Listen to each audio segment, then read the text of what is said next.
હરિરાય મહાપ્રભુજી બંને સ્વરૂપોનો પરિચય કરાવે છે આપણને. શ્રી વલ્લભ વિઠ્ઠલ રૂપ કો કરી શકે વિચાર. શું મહાપ્રભુજીનું ચિત્ર જોઈ તમે એમ માનો છો કે તમે મહાપ્રભુજીને ઓળખો છો? તમે તો એ ચિત્ર, એ આકૃતિને ઓળખી રહ્યા છો. રૂપ અને સ્વરૂપ બંનેમાં ફરક હોય.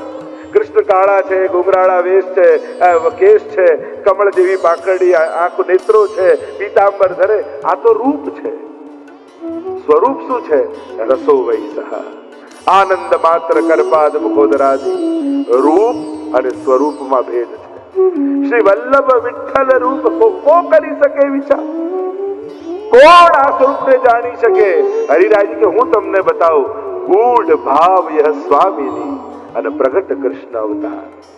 પ્રગટ રૂપે તો સાક્ષાત કૃષ્ણ છે, પણ ગૂઢ ભાવથી લીલાના સ્વામીજી અને ચંદ્રાવલીજી છે.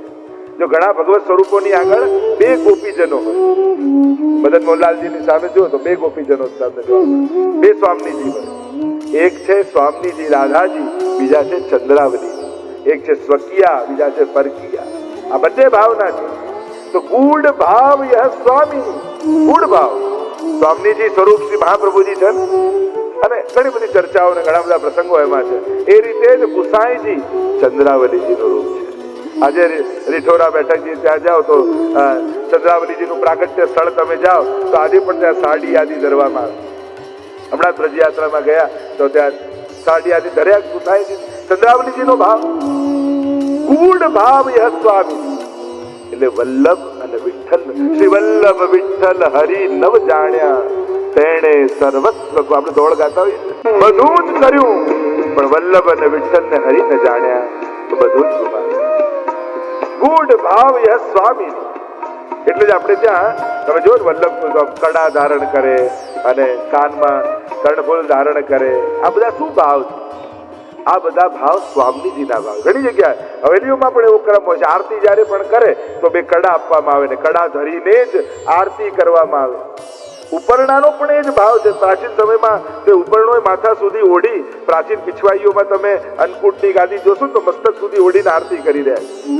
આ શું ભાવ? ગૂઢ ભાવ યહ સ્વામી. આ યશોદાજી અને સ્વામીજીનો ભાવ છે કે એ યશોદાજીને. એટલે જ આપણે ત્યાં કાંઈ પણ કરી તો વલ્લભ ફૂલને હાથ લગાવીએ. આપ જારી ભરો અમે હાથ લગાવીએ, આપ ભોગ ધરો અમે હાથ લગાવીએ. આ હાથ કેમ આવ્યું? કારણ આપણે ત્યાં ગૂઢ ભાવ યહ સ્વામીની જે પ્રભુને ધરી રહ્યા છે. એટલે જ આપણે ત્યાં એક અન્નકૂટ છે તો ચલો વલ્લભ ફૂલને પધરાવો, એમના હાથે ભોગ ધરાવીશું.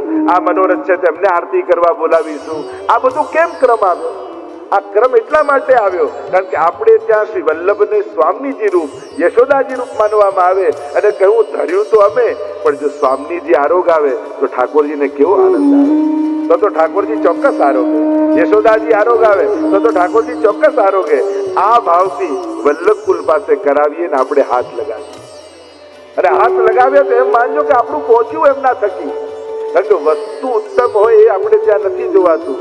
કાની ઉત્તમ હોય એ જોવાય છે, માધ્યમ ઉત્તમ હોય એ જોવાય છે, આડી ઉત્તમ હોય એ જોવાય છે. કે તમે જેને હાથ લગાડ્યો એ ઉત્તમ છે. અને જો એ પ્રભુને પ્રિય છે તો પ્રભુની પ્રસન્નતાના તમે પણ કારણ બની જશો.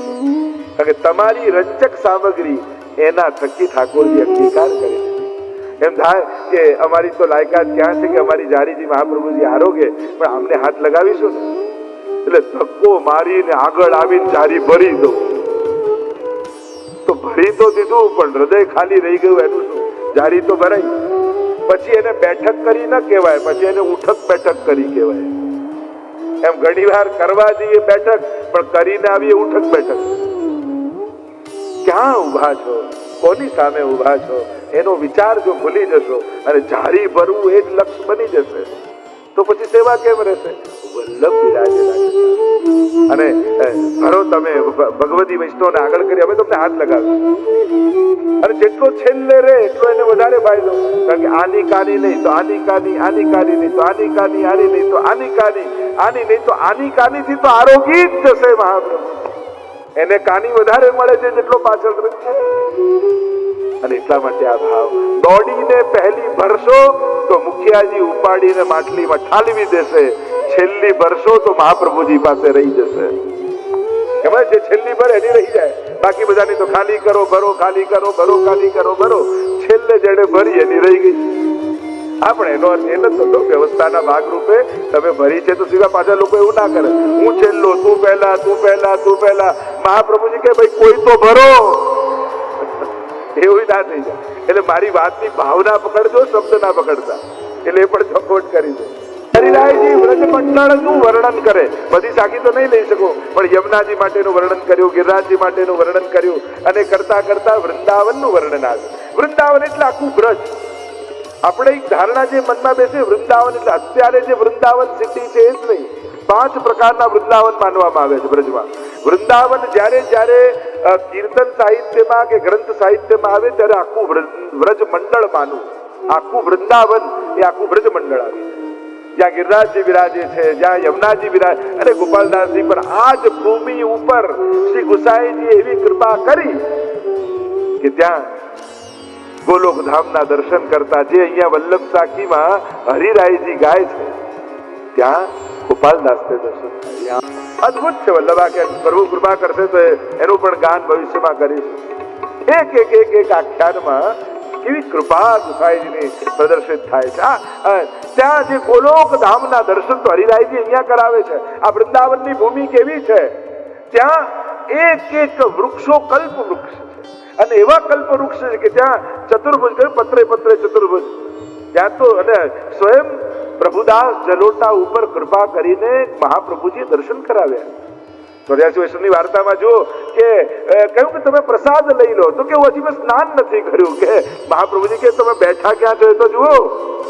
સ્નાનના અનેક પ્રકાર છે. આ રજનું સ્નાન છે, રજની ભૂમિ છે, જ્યાં પત્રે પત્રે વેણુ ધારીને પત્રે પત્રે ચતુર્ભુજ, પાંદડે પાંદડે ભગવત દર્શન કરાવ્યા.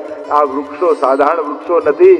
અનંત જન્મોનું તપ કર્યા પછી કોઈ ભગવદીયને વ્રજનું વૃક્ષ બનવાનું સૌભાગ્ય મળે. એટલે જ એક ડાળી પણ બ્રજમાં તોડવી નહીં, કારણ કે આ તો ભગવદીયો છે. અનંત જન્મોના તપ પછી એમને વ્રજવાસ મળ્યો છે. કોઈને વ્રજવાસ તોડાવતો નહીં. કોઈ આપે ને તો ગિરિરાજજી એકદમથી લાવવા નહીં, રજ લાવવી નહીં, ડાળી લાવવી નહીં. વ્રજમાંથી કાંઈ પણ આજ્ઞા વગર ઘરે લાવવું નહીં, નહીં તો કોઈનો વ્રજવાસ તોડાયાનો અપરાધ આપણને લાગે. કારણ કે તો એક કણ પણ કોઈ ને કોઈ ઋષિ તપ કરીને વ્રજનું કણ બન્યા છે.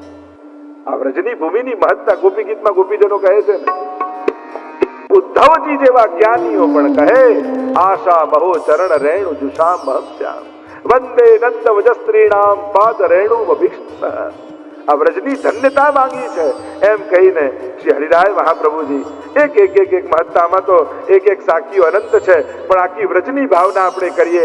વ્રજમાં યમુનાજી છે, વ્રજમાં ગિરિરાજ બાબા છે. આ વ્રજનો વૈભવ છે. અને એ ગિરિરાજ બાબા પરમ હરિદાસ વર્ય છે, જેના સંગ માત્રથી ભક્તિનો ઉદય થઈ જાય એવું દિવ્ય સ્થાન એ ગિરિરાજજીની તળેટી છે.